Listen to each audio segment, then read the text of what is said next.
کہتے ہیں کہ ہم سے غلط بات برداشت نہیں ہوتی، حالانکہ غلط بات برداشت کرنے تو صبر ہے، صحیح بات برداشت نہیں کی جاتی بلکہ تسلیم کی جاتی ہے۔ جسے تم تاخیر سمجھ رہے ہو اللہ اسے بہترین ترتیب کہتا ہے۔ جو استغفار کو خود پہ لازم کر لے اللہ اس کے لیے ہر تنگی و پریشانی سے نکلنے کا راستہ بنا دے گا۔ یہ صرف استغفار نہیں ہے، یہ تمہارے لیے معجزوں کا راستہ ہے۔ کسی نے خدا سے پوچھا اگر میری تقدیر میں سب کچھ پہلے ہی لکھا جا چکا ہے تو پھر میں دعا کیوں کروں؟ رب تعالیٰ مسکرائے اور فرمایا ہو سکتا ہے کچھ صفحات پر میں نے لکھا ہو جیسا تم چاہو۔ رسول اللہ صلی اللہ علیہ وآلہ وسلم نے فرمایا تم میں سے کوئی شخص نماز کے بعد اپنی جگہ پہ بیٹھا رہے تو فرشتے اس وقت تک اس کے لیے مغفرت کی دعا کرتے ہیں جب تک اس کا وضو نہ ٹوٹ جائے۔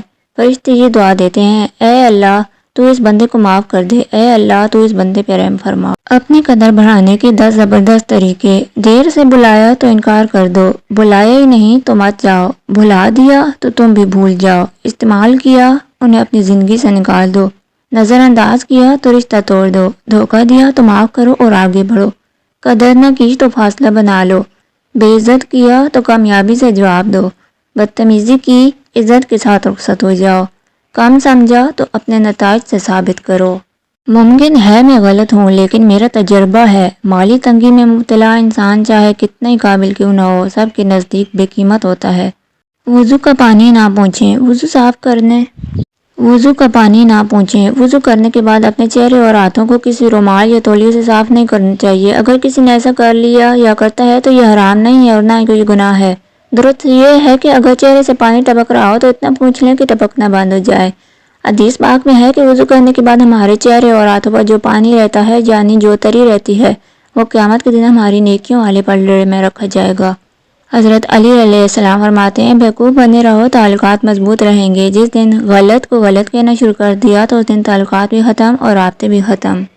ایک درویش سے کسی نے پوچھا دن کیسے گزر رہے ہیں؟ وہ رو پڑے اور کہنے لگے گنہگار ہونے کے باوجود رحمتیں برس رہی ہیں، سمجھ نہیں آتا کس بات پہ اللہ کا شکر ادا کروں، نعمتوں کی کثرت پر یا عیبوں کی پردہ پوشی پر۔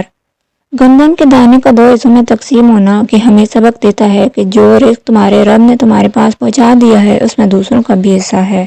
کتنے لوگ ایسے ہیں جو زمین پر مشہور ہیں مگر آسمان پر گمنام ہیں، اور کتنے لوگ ایسے ہیں جو زمین پر گمنام ہیں اور آسمان پر مشہور ہیں۔ عزت تقویٰ سے ہے، قوت سے نہیں۔ کسی سے بدلہ لینے کی ضرورت نہیں، سب تقدیر پہ چھوڑ دو، جنہوں نے آپ کے لیے گڑھا کھودا ہے وہ خود اس میں گریں گے، اور اگر وقت نے وفا کی تو وہی لوگ آپ کو اپنے ہاتھوں سے کھودے گڑھے میں گرتے نظر آئیں گے۔ امیر بننا چاہتے ہو؟ اللہ نے قرآن میں رزق کے 7 راستے بتائے ہیں۔ استغفار، رزق خود چل کر آتا ہے، صدقہ جو دو وہ 10 گنا زیادہ ملتا ہے، صلہ رحمی، رشتے جوڑو رزق بڑھتا ہے، توکل اللہ پہ چھوڑو وہ بہتر دیتا ہے۔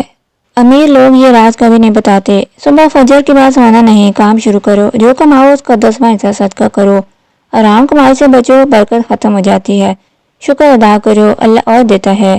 نبی کریم صلی اللہ علیہ وآلہ وسلم نے فرمایا صبح کی برکت میں رزق ہے۔ عبادت صرف جائے نماز پر ہی نہیں، یہ میٹھی زبان سے، اچھے الفاظ سے اور خوبصورت رویوں سے بھی ہوتی ہے۔ کیا آپ جانتے ہیں 3 چیزیں انسان میں طاقت بھر دیتی ہیں؟ ادرک، کھجور اور شہد۔ 3 چیزیں انسان کو کمزور کر دیتی ہیں، ٹھنڈا پانی، کچے پھل، میٹھا۔ 3 چیزیں انسان کو ہمیشہ جوان رکھتی ہیں، نیم گرم پانی، پالک اور شکرقندی۔ 3 چیزیں انسان کی ذہانت بڑھاتی ہیں، جلدی جاگنا، پیدل چلنا اور خاموش رہنا۔ حضرت علی رضی اللہ تعالیٰ عنہ نے فرمایا معاف ہر بار کرو مگر اعتبار صرف ایک بار کرو۔